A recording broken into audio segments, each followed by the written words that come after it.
Hi, I'm Tony Northrup, and today I'm going to show you how to use DxOMark.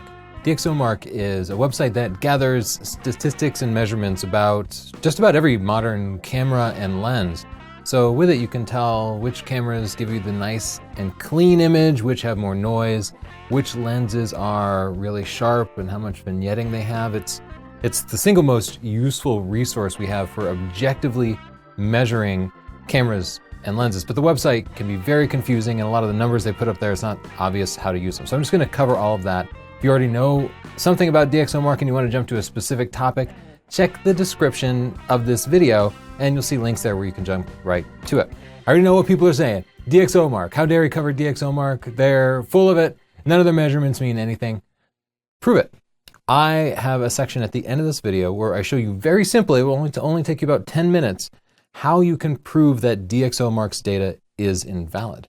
But I will say that we have measured dozens of cameras and lenses in very objective ways, and in every case except for one single case, the DxOMark data matched up really perfectly. So we have provided a second source for these things and double checked that data, and it seems very valid. And their methodologies seem very scientific and spot on, so I do trust them.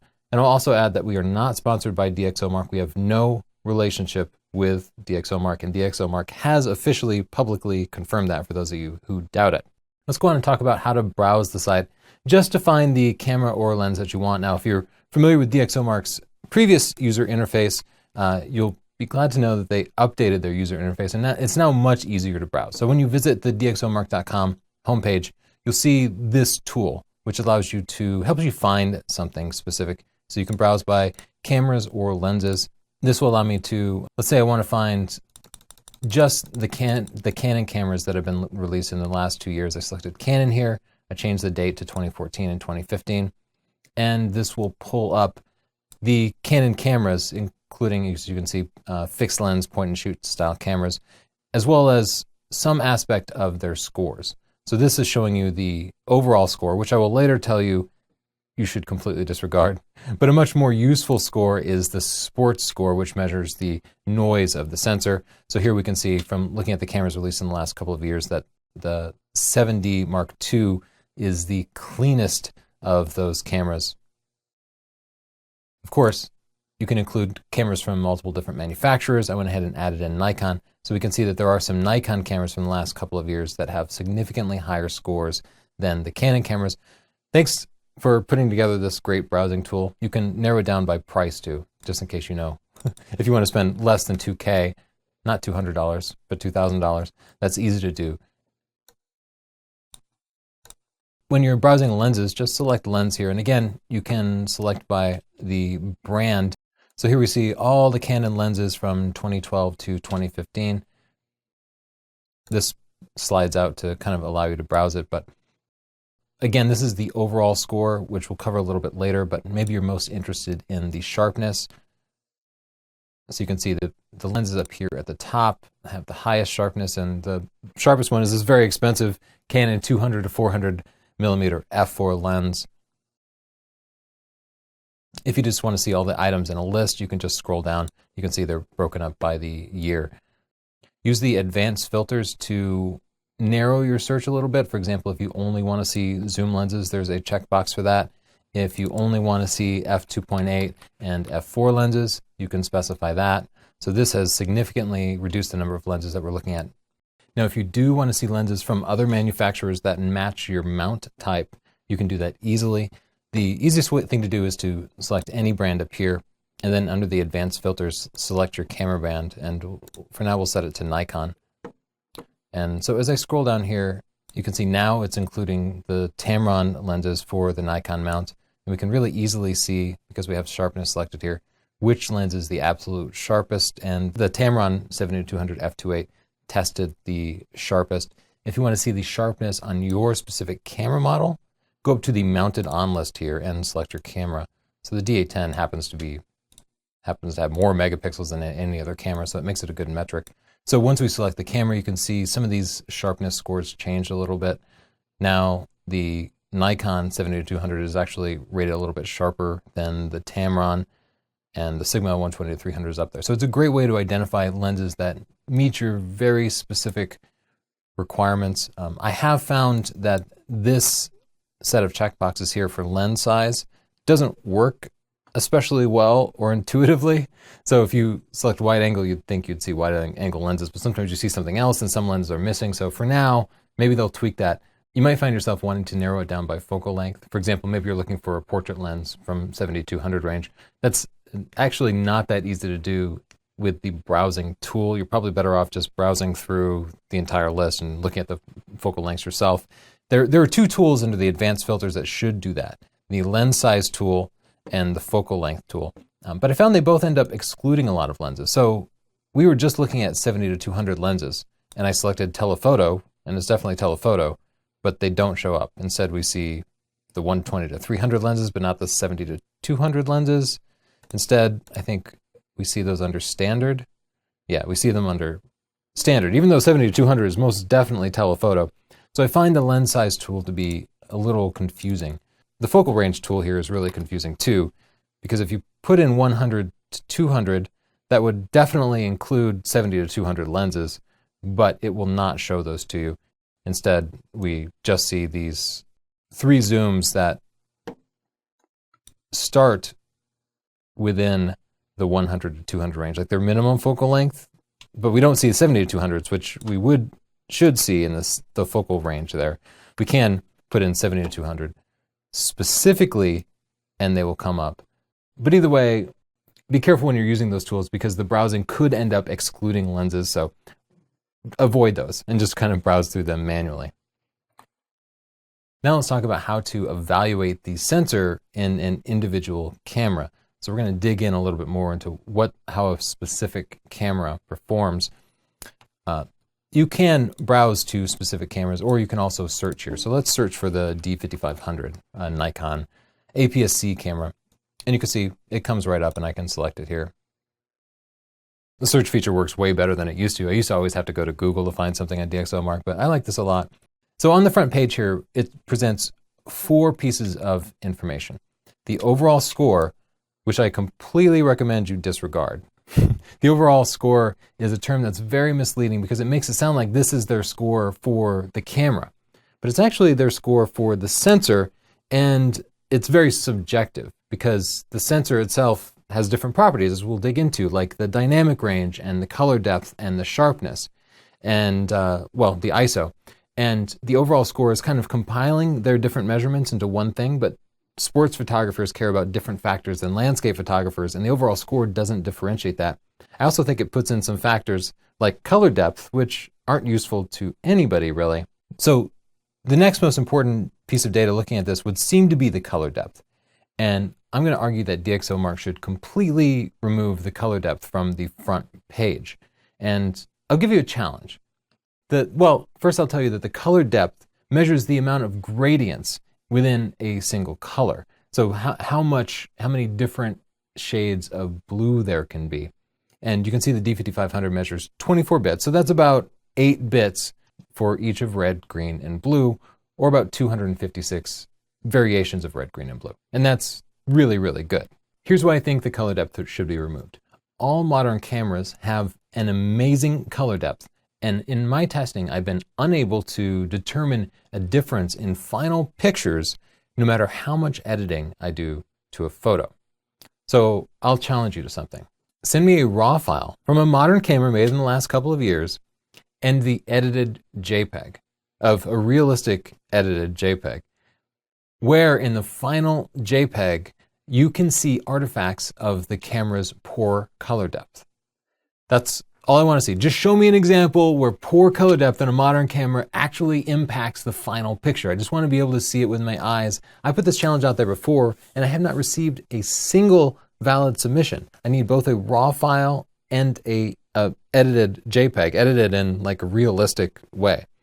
So that's my argument. If you look at the color depth help setting on this page, you'll see that even DxOMark says a color depth of 22 bits is excellent. And basically all modern cameras are over that.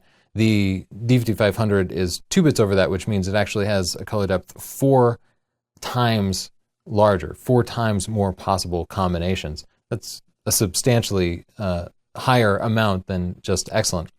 Now the next item here is very useful, and that's the dynamic range. The dynamic range shows you how much of your shadows you could actually recover.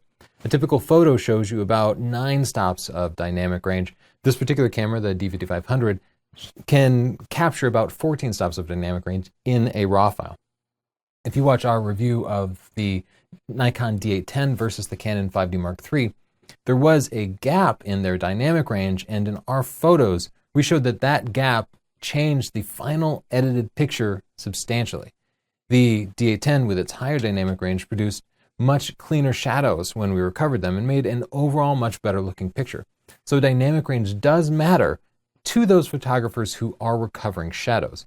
And that can be a big deal for landscape photographers, sports photographers, wildlife photographers, portrait photographers. You often need to raise the shadows and dark hair to bring out some texture. And when you do that on, say, a Canon camera with a lower dynamic lower dynamic range, you end up with a bunch of noise that looks ugly, and then you have to go in and manually smooth that out. And that's extra work. It's extra time. So we do value that dynamic range information. We think it's really important to most photographers. But most pictures don't require recovering the shadows. Most pictures don't. So it's not something that will impact every picture, but it will impact some pictures, and in those cases, you just might care. Now, the last setting here, sports, low light ISO, I think is the most important. I think this should be the first setting that they show, because noise is something that impacts every single photo. And the single most common complaint I get from people with a new camera is that their pictures are noisy. They say, I'm taking pictures of my kid's indoor basketball game. Why are the pictures so noisy? Noise is a huge problem that bothers just a lot of people. Wildlife photographers, landscape, anybody who's doing any sort of indoor work or low light work is going to notice noise, even sometimes when you push them down to websites. So this number really matters. And DxOMark is really smart about how they score this. You can see this particular camera has a score of 1438. Let's open up a new tab here and we'll check out the D810. The D810 has a score of 2853. That's right about twice the score of the Nikon D5500. And there's a good reason for that. The D810 has a sensor that's about twice as big. So it makes sense that the score would be twice as big, because for any given ISO, it's gathering twice as much light, and it's that total light that makes the biggest difference in your image quality. So what does it mean if a score is twice another camera's score? It means you're going to get pictures that are about 1 stop cleaner. If you take a picture at ISO 200 on the D810, you'll get similar results if you take a picture at ISO 100 on the D5500. So ISO 1600 on the D810 looks the same as ISO 800 on the D5500. So if you're happy with your pictures at ISO 1800, but you're constantly shooting at ISO 1600, going up to the D810 or another full-frame camera will probably be a good investment for you. ISO scores change regularly over time, so older cameras tend to have lower ISO scores than newer cameras, and that means older cameras tend to have noisier pictures at a given ISO than do the newer cameras. So ISO impacts every single picture you take. I think it's the single most important score as far as evaluating the camera's sensor. And then dynamic range is the second most important score. I would completely remove the portrait, and the overall score is particularly dangerous, not because I really mind DxOMark's assessment of the overall score, but because every time they come out with a new overall score, I see it in the headline for petapixel and f-stoppers and every major news outlet. They say this camera has a higher overall score than that camera. And that leads people to believe that this camera is better than that camera without assessing all the little details. Sometimes that camera will have a higher ISO score than this camera, but people won't notice because they're only looking at the overall score. And they'll definitely overlook things like whether the camera has a solid focusing system, a good selection of lenses, good handholdability, touchscreen, Wi-Fi, that type of thing. So none of that is factored into the overall score, and I think it's just terribly subjective and misleading. But digging into the actual measurements here, especially the sports score, is really, really valuable. Now let's get past the front page and dig into some of the really nitpicky little details. Let's look at the ISO sensitivity measurement. I think the most valuable of all the data that's buried in there. So I'm going to click the measurements tab here, and this will pull up lots of scary data, but lots of really cool charts and such. Now, the ISO sensitivity page here is worth a look, because this gray line here indicates true and proper ISO 100 as defined by the ISO standards. You can see ISO 800 should be here. And then the orange dots here show you where they measured that camera's sensitivity. So you can see on the D5500, ISO 800 is actually ISO 651. So that's weird. Why is ISO 800 not really ISO 800? The standards do allow for like a fudge factor, so there's a little bit of leeway in there. But manufacturers almost always underrate their ISOs because people tend to compare ISO 800 on one camera to ISO 800 on another camera. By rating ISO 800 at 651, the D5500 needs to gather more light to take a properly exposed picture at ISO 800. And when it gathers more light, you get cleaner images. So they pad it a little bit. They're fluffing it up a little bit. And that's not great. It feels a little dishonest, right? But all the camera manufacturers do it, so it's hard to complain too much. I will say that over time, cameras have been adding more and more padding. They seem to be sliding farther and farther off the true ISO values. These can be so significant that you will notice a different shutter speed when attaching two cameras to the same body. In particular, Fuji is known for fudging by a huge factor, sometimes like 2/3 of a stop. I haven't measured it myself, and DxOMark doesn't measure Fuji sensors, but it can be very misleading in that way. So be careful when you're comparing ISO 800 to ISO 800 on different cameras, because they could actually be gathering different amounts of light. One might require a longer shutter speed than the other to get that same ISO measurement. A more useful and a more balanced way to look at it is to use the SNR 18% tab here. So I'll select this. And what we see here is a mathematically intensely confusing set of data, but I'll try to help you sort it out. Now we can see at the base ISO of ISO 100 that the D5500 measures at ISO 83. And then there's a useful piece of data there, SNR 42 decibels. Now let's pull up the D810's measurement. The D810 has a bigger sensor, and so we should expect lower noise, which is going to mean a higher signal-to-noise ratio, the SNR signal-to-noise ratio. Signal is the actual light gathered, and noise is sort of photons landing in the wrong spot or not completely evenly distributing between red, blue, and green photosites, or noise can be something actually generated during the process of gathering data from the sensor. Noise can come from a couple of different factors. But we can see the D810, the full-frame D810, well, first it has a base ISO of 64, which is actually ISO 47 as they've measured it. So substantially, like 1/3 of a stop difference there, almost 2/3 of a stop, somewhere in there. And the signal-to-noise ratio of 46.3 is higher than the signal-to-noise ratio of 42. Now, if you haven't worked with decibels before, they're logarithmic. And it's just a nightmare to work with decibels. But the way it works is 3 increments is a doubling of decibels. So if I went from 42, the signal-to-noise ratio of the D5500, to 45, that would be getting half as much noise, images that are twice as clean, because 45 is 3 more than 42, and adding 3 doubles the ratio. So the D810 is 4, so we're looking at about a stop and 1/3 less noise than the D5500, so substantially cleaner images at their base ISOs. Now, you, as an analytical person, I bet you're thinking, I want to compare ISO 100 to ISO 100. So you can probably do that. So it's the SNR is 42 in the D5500 at ISO 100. If we look at ISO 100 over here, it's 45, which is exactly 3 more, exactly 1 stop better. But it's tricky because the D810 has a measured ISO of 75 and the D5500 has a measured ISO of 83. So those are not the same numbers. So how could you compare them properly when they don't match up? And the answer is you really can't, because you can't specify an ISO on a camera other than by using like increments of 1/3 or 1/2. So you'd have to jump down to like ISO 66 or ISO 133 or ISO 150. Whereas to be more precise, you'd probably need to be at like ISO 107, or something. So the cameras don't allow you to increment the ISOs evenly enough for you to perfectly compare two different cameras by using the same ISO. And that largely invalidates all those ISO 800 to ISO 800 comparisons we've ever seen, knowing that ISOs are not created equally on different cameras. What you can do if you want to make that kind of comparison is to use exactly the same lens with the same shutter speed, ISO, and aperture. And when you get the pictures back on your computer from two different cameras, you'll notice that even though they have the same lens and the same settings, the pictures will be of slightly different brightnesses.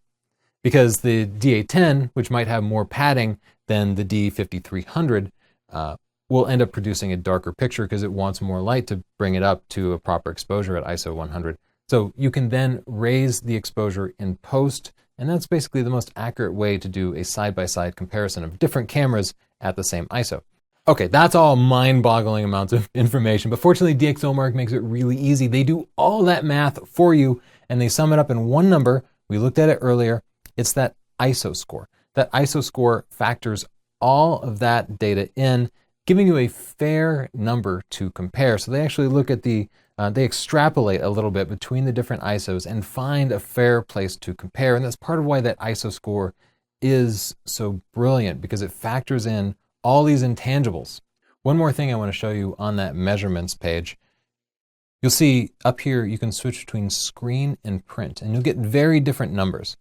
Screen looks at individual pixels on a one-to-one basis. Print scales the pixels to the same resolution.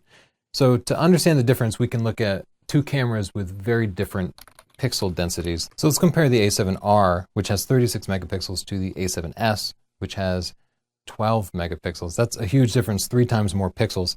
As we look at the signal-to-noise ratio at ISO 100, you can see it's 45.2 on the A7R, and it's 45.1 on the A7S. So virtually indistinguishable. That's with print selected over here, scaling them to the same resolution. So you take the A7R's 36 megapixel images, scale them to 12 megapixels, and you'll see almost exactly the same amount of noise on those two cameras.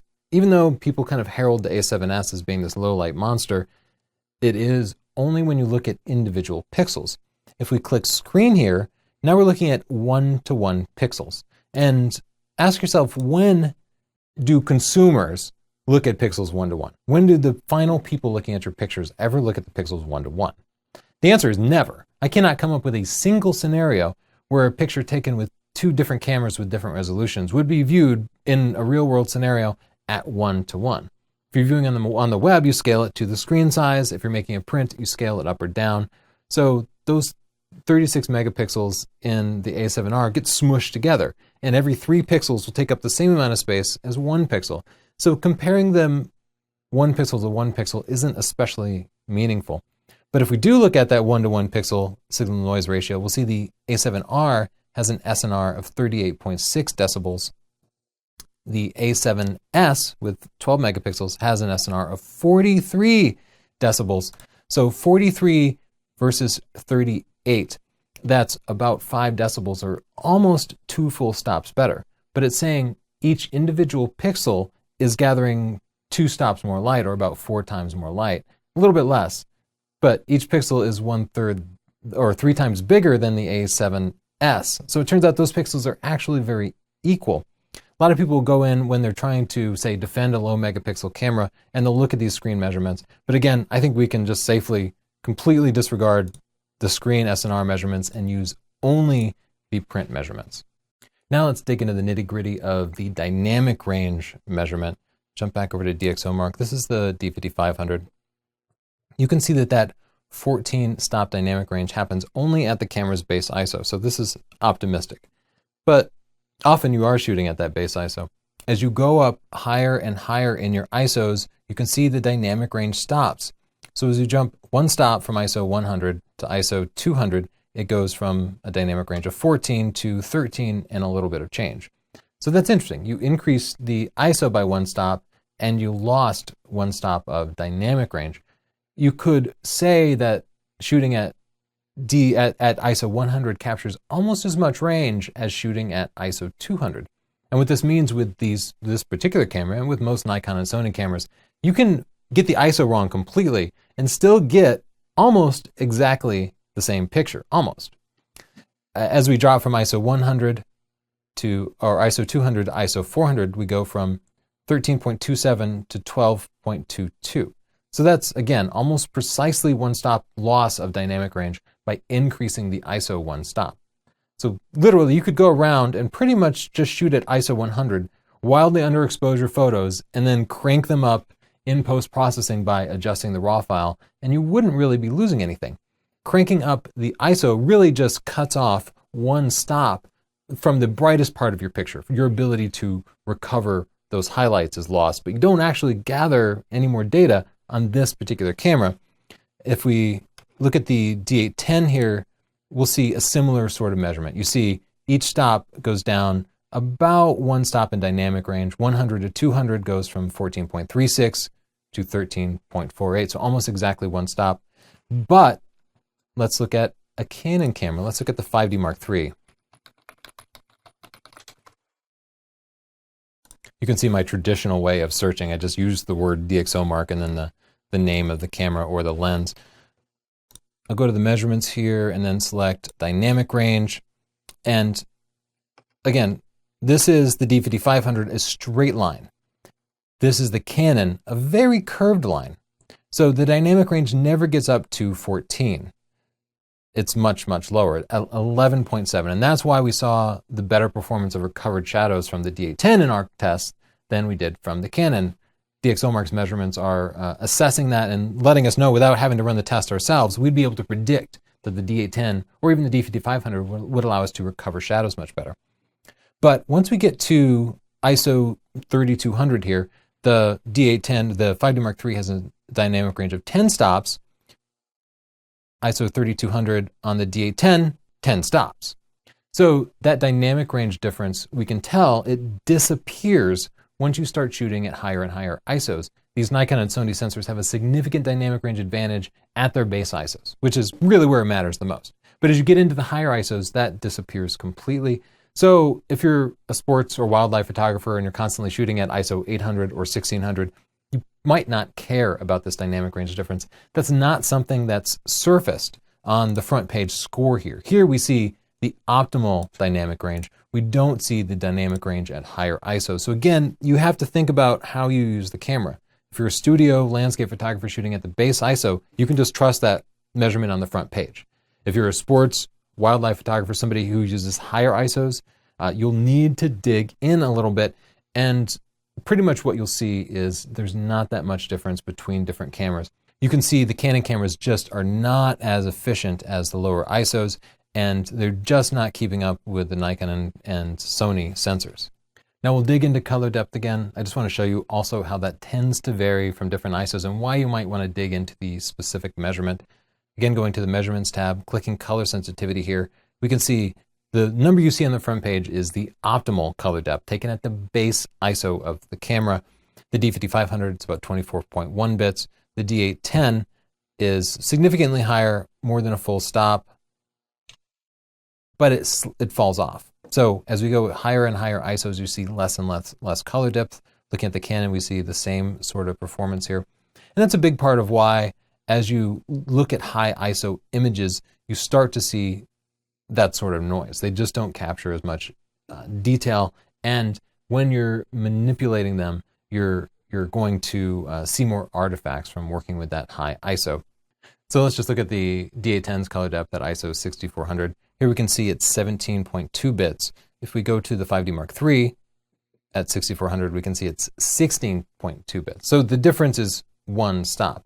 But if you go back and look at DxOMark's description here for the color depth, you can see DxOMark actually says differences below one bit are barely noticeable.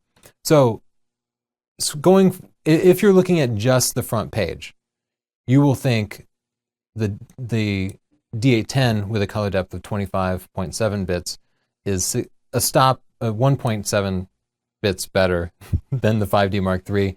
Realistically, that's at the base ISOs. As you go to higher ISOs, that's going to drop off. But again, even more realistically, you probably won't ever see the difference in final pictures. So it's the kind of thing you just shouldn't be sweating. Now let's talk about how to assess the quality of individual lenses. First thing I'll do is I'll just pull up the most common kit lenses that I see people using. Let's look at the 18 to 55. So here we see DxOMark's page for the 18 to 55 VR, and you can see that right away they're presenting you a bunch of information, but something's different. It shows you which camera it's mounted on, whereas you can evaluate a sensor without necessarily involving a lens. To evaluate a lens, you absolutely have to have a camera attached. That's the only way to kind of check the sharpness and chromatic aberration, and it will vary from camera to camera. So if you're evaluating a lens, you always need to check to see how it performs on your camera. You can see that it shows you the sharpness, transmission, distortion, vignetting, and chromatic aberration. Before we dig into those, let's select a different camera. Let's select the D5300. I think that's the most modern camera that they've evaluated for this. Now we can see the overall score. And again, just like the overall score for a sensor, it's this subjective evaluation of different objective measurements. So they take real measurements, but then DxOMark kind of decides, well, this is super important and this is not that important. And that, of course, varies depending on your style of photography. So let's look at the individual measurements. Again, I'm going to tell you to ignore the overall score, figure out what's important to you and look at those specific measurements. Something that's important to almost everybody is sharpness. And they've done this right. Sharpness is right on top. That's extremely important. And you can see on the 24 megapixel D3300, this particular lens resolves 7 perceptual megapixels. Perceptual megapixel is their way of measuring sharpness. It's not really another system for measuring sharpness. In theory, what they're saying is you could take that 24 megapixel picture that the D3300 outputs, scale it down to 7 megapixels, and then take that shrunken picture and scale it back up to 24 megapixels, and it should have the same amount of detail as the original picture. You can capture 24 megapixels of 24 million little dots, but it doesn't mean that each of those dots is sharp. You only get sharp results when you combine a sharp lens and a high resolution sensor. And here we're using an unsharp lens on a high resolution sensor, and we're only resolving a total of about 7 megapixels. We'll go into a little more about how those, how to improve that for different lenses and cameras. The transmission here is really interesting. And you know, let's switch to a lens with a fixed aperture to make this a little bit clearer. The Canon 24-105 here has a transmission of 5.1 t-stops. T-stops are a lot like an f-stop, but they measure the actual transmission of light. What f-stop actually tells you is the size of the front element. The front element. It doesn't tell you how much light actually gets to the back. So f-stop really defines how much depth of field you'll get, but a t-stop is a much more accurate measurement for how much light actually reaches the sensor, and there can be really big and important variations in this. So this lens has an f4 f-stop rating, but a 5.1 t-stop rating. Now, in theory, the f-stop and the t-stop will be exactly the same if a lens is optically perfect, but most lenses are not. So for contrast, we'll also look up the sigma variation of this lens, the sigma 24-105 f4. You can see the Canon 24-105, they're both f4 lenses. It has a transmission of 5.1 t-stops. The Sigma has a transmission of 4.2 t-stops. So that means almost a full stop of light, 0.9 stops of light are getting through the Sigma that are being lost by the Canon. And we found this in our real world comparison of these two lenses. We would be shooting at 1/60th on the Sigma and 1/30th on the Canon and getting the same exposure on the same body. And that's crazy, right? You'd think f4 would always give you the same shutter speed, but with different lenses, different light actually gets through. So that transmission is an extremely important factor to look at if you're ever working above your base ISO, or if you need to keep your shutter speed up. So for sports photographers, portrait photographers, wildlife photographers, certainly. For people like landscape photographers, you probably don't care if a particular lens has a low t-stop because you can just leave the shutter open for longer and gather that extra stop. But it can require you to use a shutter speed twice as slow, which in the real world also means using an ISO that's 1 stop higher. So in a way, the Sigma 24 to 105 f4 will give you images that are one stop cleaner than the Canon 24 to 105 f4. Weird, right? You feel like they should market that. Like Sigma should tell you that the t-stops are different than the Canon. They both advertise themselves as f4, so if you just look at the marketing material, you won't know this really significant difference. Now we have the distortion, which is how bendy stuff gets. No lens is optically perfect. If you take a picture of a square, straight building with straight edges, there'll always be a little bit of curve in it. You can see this particular Sigma has a distortion of 0.6. The Canon here also has a distortion of 0.6. As we get into the kit lens here, this has a distortion of 0.3. The super wide angle lenses will have more distortion. There's really good news about this though, and that's that you can fix distortion in post-processing. Lightroom and other photo editing apps can automatically detect the lens you use and automatically correct for that distortion. So it's great if you have a lens with low distortion, but for me personally, I don't care that much because I know Lightroom is going to make it all the same anyway. So maybe fixing that distortion requires a little smudging or something, but I've never noticed any problem. It just seems to go away totally automatically without me worrying about it. And you can kind of say the same thing about the vignetting. The vignetting is the darkening of corners in a picture, and some lenses are worse than others. As we look at the Canon here, we can see negative 1.3 EV.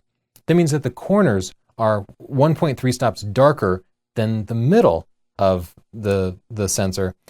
With the Sigma, it's actually a little bit more. It's minus 1.5 EV. So the corners are slightly even darker. But again, Lightroom and most post-processing apps know the lens and they know there's some vignetting at that particular focal length, and they will automatically brighten up those corners.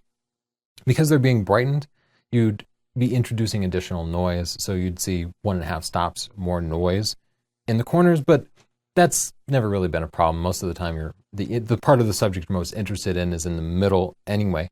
Vignetting tends to be worse at wider angles, just like the distortion. So telephoto lenses, that vignetting tends to kind of disappear. Either way, I don't sweat it too much. I just kind of let the app fix it itself. The last step here is chromatic aberration. They measure it in, what is that, micrometers? So you can see the Sigma here, they measure it at 11. They measure the Canon at 6. So the Sigma actually has more chromatic aberration than the Canon. So let's pull these up side by side and we can just kind of do a thought exercise to decide which of these two lenses might be better for us. The Sigma here on the right is sharper. With the same body, it's resolving 15 perceptual megapixels as opposed to 12 on the Canon. So 3 perceptual megapixels, that's a 20 to 25% increase, which is substantial. And indeed, in our tests, we found pictures to be substantially sharper. This is on a 20 megapixel body. I forget what the 5D Mark III was, or Mark II was. Higher megapixel bodies, you'd see that difference exaggerated even more. The transmission here was huge. We could use almost a full stop faster shutter speeds on the Sigma than we could on the Canon on the left. But then as you look at the other stats, the distortion, vignetting, and chromatic aberration, the Sigma ties for distortion, but then loses both the vignetting and the chromatic aberration. And as a result, their overall scores, well, the Sigma's a little bit better, but I actually think the Sigma is even better than they show there, because for my style of photography, which uses post-processing Lightroom, it's fixing the distortion, chromatic aberration, and vignetting for me. So I don't care about those. I'm only concerned about the sharpness and transmission, which are things you cannot fix in post. And the Sigma seems to blow it away. So for me, the Sigma is a much better lens than the Canon. You wouldn't necessarily know that looking at just the overall scores. At least you would know just how much better it is. Now let's dig into those lens measurements and look at the DxO Score Map. Here we see a pretty rainbow. Greens are good and reds are bad. We have the focal length along here on the x-axis and the aperture on the y-axis. So what this tells us is that this lens is green, good, anywhere from the base f-stop of like f4 all the way up to f6 across the entire focal length from 24 to 135. As we start to use a smaller and smaller iris, a higher f-stop number, we go into the yellows and reds, which means if you're shooting at f22, you get substantially less sharp images than if you're shooting at f4 or f5.6. Now let's take a look at those numbers for a more interesting lens, the very popular Tamron 150-600. As you might recall in our test, we found it to be very soft at the long end. Let's see how we can actually surface that. If we put this on the highest megapixel body, the 5D Mark III, they haven't reviewed it for the Nikon rather, we'll see it measures at 14 perceptual megapixels, but let's look at the measurements and see how that actually looks. Looking at the DxO Score Map, we can see that the dark green here really disappears as you get to the long end. So as you get to the long end here, it's more down here than it is up here. That's why we saw sharper results shooting at wider angles and blurrier results shooting at the telephoto end. But something to think about is, because it's a wildlife lens, you probably end up using it at the telephoto end all the time. We can see more detail if we go into the sharpness map here, and specifically the field map I find to be the most useful. This allows you to select a focal length and aperture and see how sharp it is in the center and at the corners. So if we look at 150 millimeters here at f5, we can see it's fairly green in the middle, but not pure dark green, and then yellow at the edges, which means moderately sharp to quite unsharp at the edges. If we go up to f8, this is the sweet spot for the lens, and we can tell by looking at f5.6, f8, and f11. Whichever one is the darkest green is the sweet spot.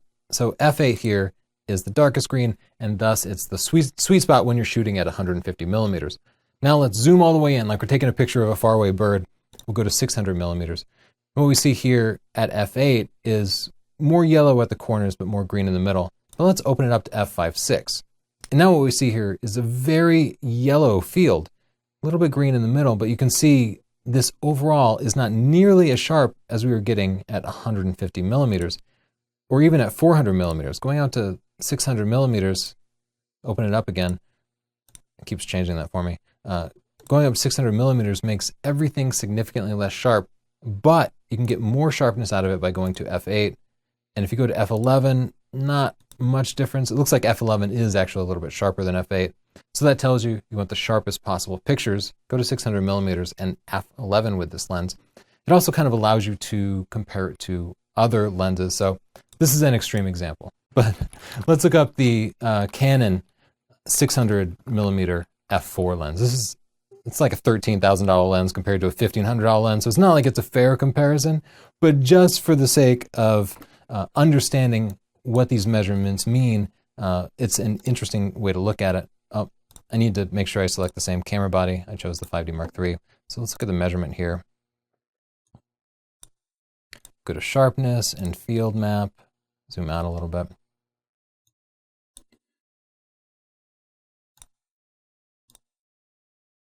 So this is the 600 millimeter Canon at f5.6, and this is the Tamron at 600 millimeters and f6.3, actually using a smaller f-stop.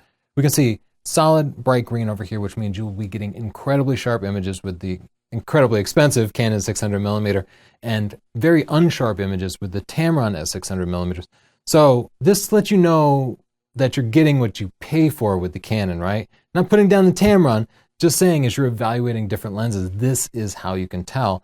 Compare both of them at the same focal length and aperture. If you're using a zoom lens, think about whether you're shooting at 70 millimeters or 200 millimeters. Think about whether you can shut the aperture down or you need to shoot wide open. If you're shooting a portrait lens and you want to blur the background, you're going to be wide open at the smallest possible f-stop number.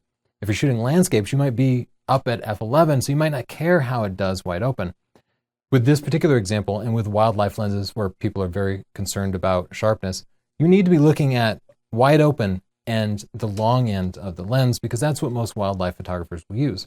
Sure, ideally, you'd use f11 on the Tamron at 600 millimeters, but in practice, if you use f11, then you're going to have to be shooting at like ISO 6400 or ISO 12800 to get a properly exposed picture.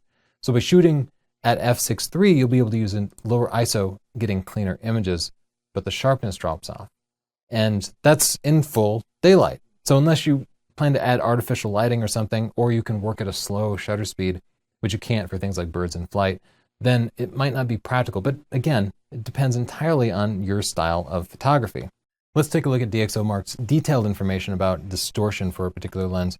This is the Canon 600mm distortion, and I selected distortion here. Now I'll select the grid so we can see a visual representation of it. And we can see it looks like a perfectly straight grid, right? So there's basically no distortion on this lens. If we look at, say, the Canon 24-105, we'll go to distortion here, go to the grid, and you can see at 24mm, these are curved, especially along the outside edges. As we go to 105mm, we'll see that distortion basically disappear. Again, wide angle always has more distortion than a telephoto lens. Now let's take a look at the detailed vignetting measurements. And again, I'm not that concerned about vignetting. So I'll just go over it quickly, but you can look at the charts and see at what focal lengths and what f-stop numbers the vignetting is really serious. So we can see on the Canon 24-105, if you're shooting wide open at 24mm, you're in the red there, which means you're going to be losing about 2 stops of light. But if you shut it down to f11 or f22, it pretty much goes away. If you zoom in, that vignetting pretty much goes away. So shutting down to f5.6 at 105mm basically completely cancels out the vignetting. We've seen this in our test. It's really evident. Take a picture at f2.8, take the same picture at f5.6, and then f8 on a given lens, and you'll see the corners just get brighter. You won't notice many other differences, but the corners get significantly brighter. Let's take a quick look at the chromatic aberration detailed measurements, just this last tab here. And again, this is kind of showing you how it relates to the focal length and aperture. We can see chromatic aberration is pretty serious wide open at 24mm.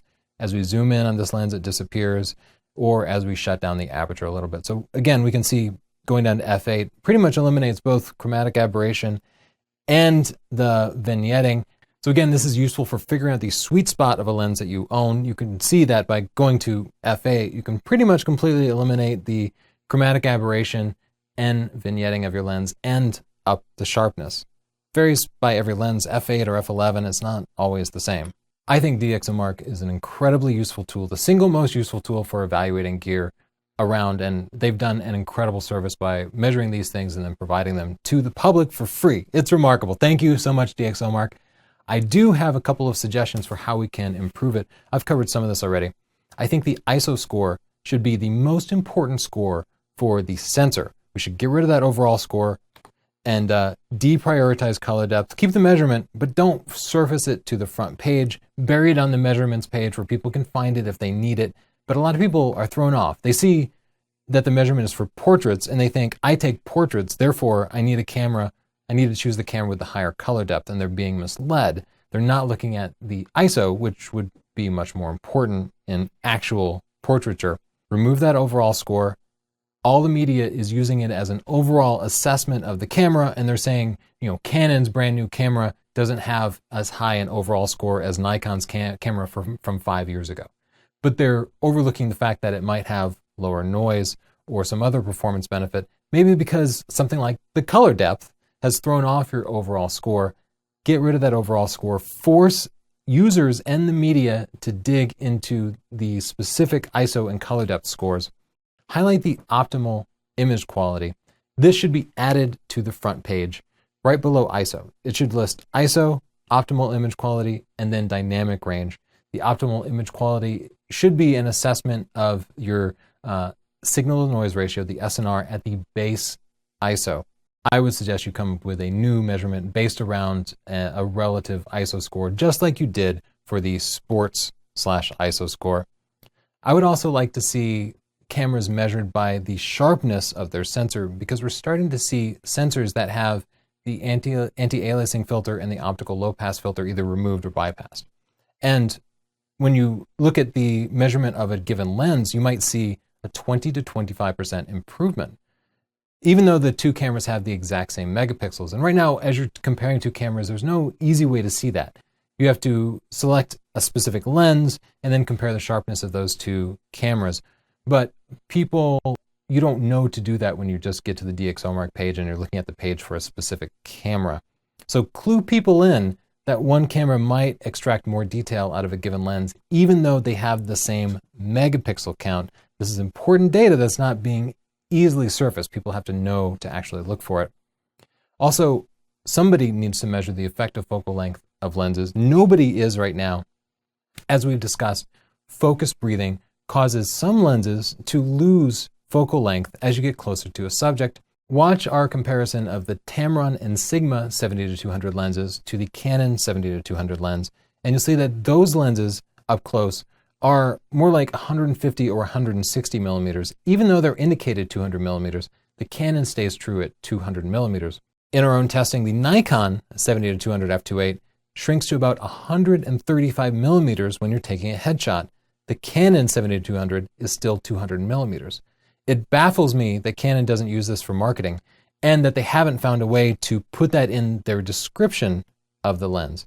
Both the Canon and the Nikon lens are described in exactly the same way, 70-200 f2.8. But for a portrait photographer shooting at close headshot range, the effective focal length caused by the focus breathing effect on the Nikon is massive, and there's no easy or objective measurement of that. Focus breathing affects many different lenses in our tests. For example, the Tamron 24-70 f2.8 shrinks to below 50 millimeters when shooting up close. The Nikon 24-70 stays true at 70 millimeters. That's an important factor in somebody's buying decision. You have the gear, you have the ability to measure it. Please do. I will love you for it. It's difficult for us to measure that for every lens. Now, let's get to the part where all you skeptics can prove DxOMark wrong. I'm going to show you exactly how to do it. I'm tired of people saying, DxOMark is wrong. They say my lens isn't sharp. Look, I took this picture of my cat. It's really sharp. Well, that's not evidence. That's a single data point. You need to establish some sort of baseline if you're going to say that one of their measurements is wrong. What it does prove is that sharpness doesn't matter that much to you, and maybe it doesn't matter that much to most people. But if you're talking about whether a lens is sharper than another lens, you need to measure them both. In a nutshell, you need to perform the same test as DxOMark, but get different results. They've made this incredibly easy by measuring thousands of cameras and lenses. So all you need to do is have a couple of those and perform very objective tests, and then look at your data and determine that it's completely different. We actually did this. We compared the D810 at ISO 6400 to the A7S at ISO 6400. DxOMark said the A7S's ISO score was substantially better, but we could not see that. Every other camera we tested, you could see a difference of a third of a stop. We could not see it in our comparison. Does that prove that all of DxOMark's data is bad? No, it doesn't even prove that that one data point is bad.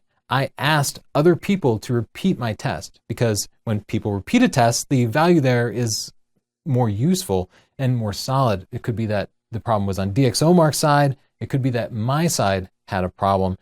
Either one is perfectly valid, but if we get somebody in there to repeat that measurement and perform a tiebreaker, then we'll have a better sense for who is actually right. That's one isolated example where our testing did not match DxOMark's data, but it shows how easy it is to do. In every other test we performed, DxOMark's data matches up just perfectly. So if you think DxOMark is wrong about an ISO score, use the same lens and attach two different bodies. Find a body which says it performs better than the other body. Take pictures with both. And if the body that DxOMark thinks performs worse actually performs better, you've got something. But you need to use the same lens with the different bodies, and that can be difficult. It's easy enough if it's a Nikon body and a Nikon body, but if you're comparing Nikon to Canon, that can be difficult. You can't use the Canon 70-200 and the Nikon 70-200 and expect to get comparable results because those lenses might have different t-stop ratings. They might be transferring different amounts of light. So you need to use the exact same lens. You can adapt Nikon lenses to Canon bodies, and you can adapt DSLR lenses to just about any mirrorless body. So that can make this a little bit easier, but you still have to actually gather the data with the same exact lens in the same lighting conditions. If the cameras have different megapixels, you need to scale them down to the smaller resolution. This is how you would compare ISO. This will mean that the 36 megapixels of the A7R are all squeezed into 12 megapixels and allow you to see whether or not there really is a significant advantage. If you want to prove that your lens is sharper than some other lens, get both those lenses. Put them on the same camera and use perfect technique. That means mirror lockup, a remote shutter trigger, a very steady tripod, a still subject, and a high enough f-stop that you don't have to deal with depth of field problems. I want you to use live view, zoom in on the live view, and focus manually on a subject. If it's flat and parallel to the camera, that makes things a little bit easier. If it's a person or some three-dimensional subject, again, anything outside of the focal plane is going to start to become less and less sharp, and that makes those comparisons a little bit less valuable. So you can easily prove that their measurements are wrong. Just do your own measurements, use very careful technique, and show me the results. You can send them over to me at tony@northrop.org. Take a look at DxOMark's site, because they go into all their techniques. They will show you exactly how they do it, and it's mind-boggling how scientific they are. It's very difficult to replicate it at that level, but you can get pretty close. So in summary, DxOMark, I love them. I'm not sponsored by them. I never have been, but they provide incredibly useful data, and everybody who buys camera gear should familiarize themselves with it, so you can ignore the kind of high-level summaries which can be misleading and dig into the specific measurements that match your shooting style and your priorities. If you found this video useful, please share it with your friends. Click subscribe to see more free videos. 3 new videos every week, Tuesdays, Thursdays, and Saturdays. And of course, check out our books. We have books covering photographic techniques, stunning digital photography, books covering camera gear, my photography buying guide, and a Lightroom 5 and